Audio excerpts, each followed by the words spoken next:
Hey guys, also welcome to another video of mine. It's Command Double A, and this is another video of mine. I'm glad you're watching, and it's a talking point now. I wanted to make this video for a while. I planned this video for a while. Throughout this whole entire season, I've been analysing. I've been looking at, ever since Maurizio Sarri has joined Chelsea and the way we've played, I've analysed and thought, you know what, this could work. Sarri could be effective. It could work, and I'm going to sound really controversial in this video, as you can probably tell from the title. How long will Sarri last? And also, why, in my opinion, Sarri won't work. But before I do get into that, make sure you smash that like button, subscribe to my channel if you're new around here, and hit the notification bell so you're notified for every time I upload. And also follow me on Instagram, Kamal _AA. Follow me on there, very active on there, and comment down below your thoughts and your opinions. I want to hear what you guys think. But like I said, I may sound controversial. I want to get into detail, obviously, tactical insights of what Sarri's done wrong, and two things that Sarri needs in order for Sarriball to ever grace Stamford Bridge completely. And it's so sad what I'm going to talk about, but in my opinion, I believe that we may never witness full Sarriball at Stamford Bridge ever. I just don't believe that it's the right circumstances. Now, obviously, there are many factors of why it's happened. Obviously, Sarri has to take some blame. His failure to adapt, same repetitive formation of the 4-3-3, no rotation, lack of rotation. But you have to look at the personnel he has. You have to look at the board, the money, the funds, etc. We've got an upcoming transfer ban. But I want to get into tactics before I want to get into further detail. So basically, like I said, the three main things I mentioned was his failure to adapt and the fact that he keeps using the same formation, the 4-3-3. Now, obviously, in Sarriball, the way his football works, Jorginho is crucial to his system. He's the dictator, he's the orchestrator. What happens to the two centre-backs who are supposed to be press-resistant in a Sarriball, and currently we have David Luiz and Rudiger. Jorginho sits deeper and forms a triangle and plays as a register. Obviously, a triangle forms, but because the centre-backs are not press-resistant, because David Luiz and Rudiger are not perfect for the system, we struggle. They struggle to be press-resistant. Any team that pressurises us, we're in trouble because we cannot play our way through. We haven't got enough players, the personnel, to be able to play our way through. In Italy, it's different. I've watched Serie A. I don't know if you guys watch Serie A, but the other team doesn't press. In the Premier League, it's different. High intensity. They get in your faces. They pressure. They don't care what team they're playing. You saw it last night against Wolves and Arsenal. When they're the home team, they pressurise so much. And we've seen it so many times this season where Tottenham was the first blueprint. When they came out the blocks, they pressurised us. They didn't give us space. We couldn't play our football. We couldn't do anything. We couldn't play Sarri ball. And that was the first signs of a massive downward slope. And I think that ever since then, Sarri has failed to adapt. He's failed to change. And that's the main thing I've been critical of him. Now, I believe in, before I do get further, I do believe in Sarri's process. I am Sarri, and I do believe that it can work. I trust the process. I've wanted him since 2016, 2017. I think that, he's a world-class manager, but part of the reason why I've been so poor this season is also a factor, has to be because of Sarri. I mean, another thing as well, same formation. Every time when something goes wrong, we're losing 1-0, the mentality drops.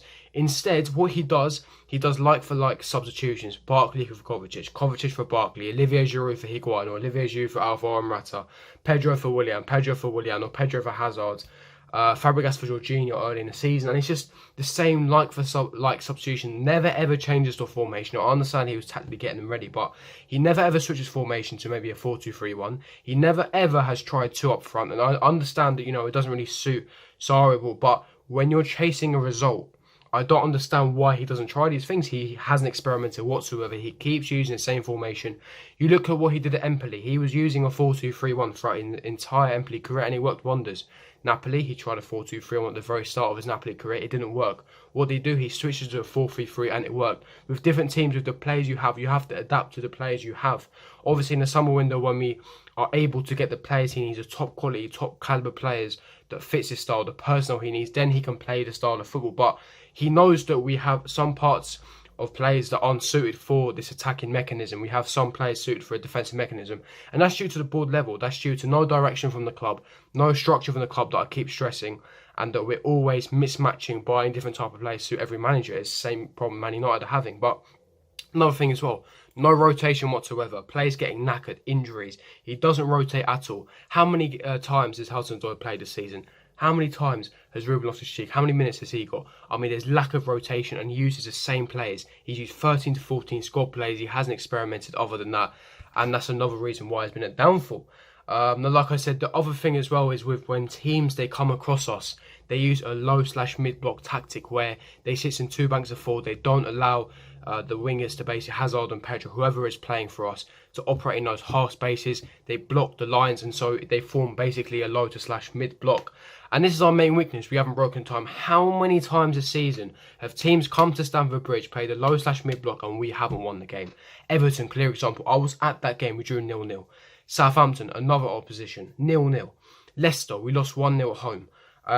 Other teams, Burnley as well, low slash mid block, where they're sitting deep, and we haven't struggled. And part of the reason because of the personnel, which is where the board have to take some blame here. It's not Sarri's fault that he hasn't got the personnel, but that's our main weakness, and we cannot break any single team whatsoever.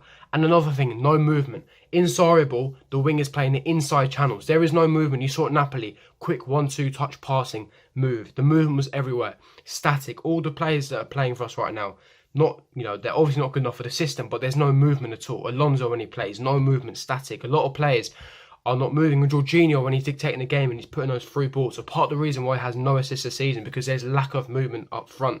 There's no movement whatsoever, and it's annoying. And it's just so frustrating. Obviously, like another thing as well, when tactically Sarri sets up, we set up defensively in a 4-5-1. When we don't have the ball, we have a 4-5-1. The wingers tuck in with the midfielders, and then basically the teams, basically the wingers that we have play, like I said earlier, they play in the inside channels. But like I said, because of the centre-backs of our team, he hasn't got the personnel. They're not press resistant, so therefore we distribute the ball out wide to the fullbacks. There is another problem there, fullbacks. This is why this summer is crucial that we sign fullbacks. Azpilicueta and Marcos Alonso are both on the decline, and they cannot play sarriball. They haven't got enough pace. They've lost the yard of pace. Their positioning awareness is atrocious. Going forward, they're not very good, especially Alonso.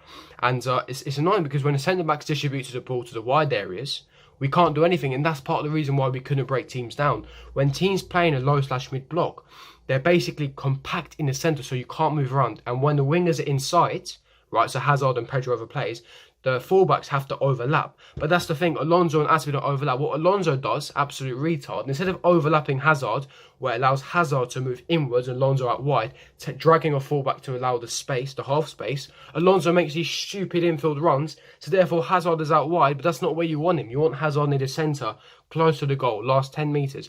He's out wide, he can't cause any havoc, any danger whatsoever. And that's the main weakness in his team, and that's due to the personnel. Mauricio Sarri hasn't got the personnel. And this brings me to my last 2 points of this video. Like I said, I've gone into the tactics of it, but the reason why I believe sarriball will never ever grace Stamford Bridge, which is such a shame, is still a possibility, but two things. Two things he needs for sarriball to work at Chelsea Football Club: time and money. And unfortunately, those are the two things that are crucial for this to happen, and I can't see any of that. Time. You look at the time. Chelsea have an impatient fan base that have been so spoiled over the years. All the trophies we've won, an extremely demanding fan base that demands trophies every single season, year in, year out, because that's the philosophy, that's the way the club has been run. But that's not going to work anymore, but the fans haven't come to the conclusion for that. Therefore, we cannot be offering Mauricio Sarri time, and time is exactly what he needs to implement his philosophy, to get the right personnel, to be like Liverpool, a project where we can move forward, play attacking, beautiful football, but also win trophies. It's a start of a project, and unfortunately, time is on the essence. Time is not something that Sarri has at the moment. It's not a luxury, and that's why I believe it won't work. And finally, the final thing, which is money. I've talked about time, but money. Money is crucial, and because he needs the money to buy the players that fit his philosophy, to buy the players that implement, that work in his system. But, the big but, and we have a massive transfer ban incoming, and we don't know the outcome of it yet. We have no clue if we're going to be able to get the summer. I'm optimistic if we get the summer, but are we going to spend crazy to be able to get the players he needs? Will he even last into next season? That's the other question, but that's for a different video. That's a complete different topic. But will Sarri last? Will Sarri last? Obviously, like I said, I just don't think that Sarri will not work at Stamford Bridge because of the two factors: time and money. I've mentioned time and money. We're not going to go crazy to buy his players because we need a whole revamp, a whole overhaul of this squad. And like I said, we have a transfer ban incoming, and I just think that Sarri is a world-class manager. He's a fantastic manager, and he's perfect for Chelsea. He's perfect for Chelsea, but he's coming at the wrong time, the wrong circumstances. The squad we have currently, in my opinion, is the worst squad we have had in the Roman Abramovich era. By far, so much dead with no director of football. The club have got no direction. The board are a shambles, and Clueless has rather prioritise finances and profits over the benefit of the squad, neglecting the squad every single transfer window. And to be honest, I just think that it's perfect job for Sarri, but just at the wrong time. You know, perfect manager, but just at the wrong time. And it's such a shame. And that's two reasons: time and money, two major factors. And that's why I believe that Sarri will never ever grace Stamford Bridge. But that's just my opinion. Leave me your thoughts in the comment section below. If you did enjoy this video, don't forget to smash the like button, subscribe to my channel if you're not already. And I'll see you guys for my next video. Peace.